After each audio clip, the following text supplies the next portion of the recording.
Assalomu alaykum, qadrli YouTube kanalimiz kuzatuvchilari. Sizlar bilan ayollar salomatligi va foydali maslahatlar YouTube sahifasi. Videoni boshlashdan oldin kanalimizga podpiska va like tugmachasini bosib qo'yishni unutmang.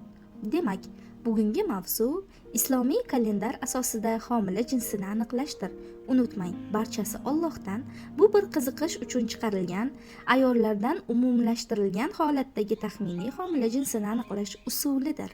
Demak, homilador bo'lgan ayol albatta erta muddatlarda kichkintoyning jinsini bilishga juda ham qiziqadi. Bu nafaqat onalarga, balki bo'lajak otajonlarimiz uchun ham juda ham qiziq bo'lgan bir jarayondir.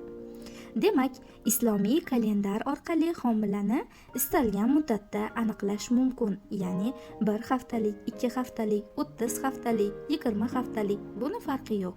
Qiziqish uchun ko'rib chiqishingiz mumkin.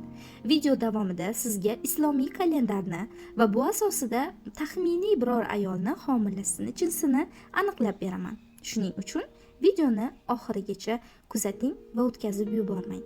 Va agarda siz mutaxassis bilan birgalikda juda ko'plab usullar jamlanmalarida aniqlatishni istasangiz, kommentariyada berilgan lichka orqali, Telegram sahifasi orqali mutaxassis bilan bog'lanishingiz mumkin. Demak, islomiy kalendar Xitoy kalendari, Yapon, Singapur, Tailand, Maya kalendarlaridan juda ham farqli. Mana islomiy kalendarda sizga 18 dan 30 yoshgacha berganman.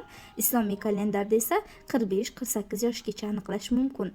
Demak, kalendarning yuqorgi qismlarida onaning yoshlari va yon tarafda esa har bitta oyning islomiy nomi berilgan. Bular asosida onaning birinchi o'rinda hijriy yoshini aniqlaymiz va shuningdek homilador bo'lgan oyni aniqlashimiz kerak. Buning uchun agar sizga tug'ruq sanasi berilgan bo'lsa, undan 9 oyni ayirib tashlaysiz. Demak, misol uchun olaylik. 97-yil 5-yanvarda tug'ilgan ayolni olamiz. Uning hijriy yoshini hisoblaymiz, ya'ni hijriy yosh 29 yoshda. Hijriy yil bo'yicha hisob-kitob olinadi, chunki bu islomiy kalendar va homila bo'lgan oy bizga juda ham muhim. Aytaylik, ayol hayz ko'rgan oyni olamiz. Dekabr oxirlarida hayz ko'rgan bo'lsa, 20 dan keyin katta ehtimol bilan homila yanvar oylarida bo'lgan bo'lishi mumkin. Bu yana ham ultratovushda aniq beriladigan holatdir. Demak, ayol 29 yosh va agarda u dekabr oyida 24-dekabrda hayz ko'rgan bo'lsa va hayz 27-dekabrda tugagan bo'lsa, demak yanvar oyida, Muharram oyida homila bo'lgan bo'ladi va katta ehtimol bilan homilaning jinsi qiz deb taxmin qilinadi. Unutmang, bular 100%ligicha chiqmaydi, 100% haqiqat deb aytib bo'lmaydi, ammo qiziqish uchun bir usul sifatida sizga ma'lumot sifatida berdim.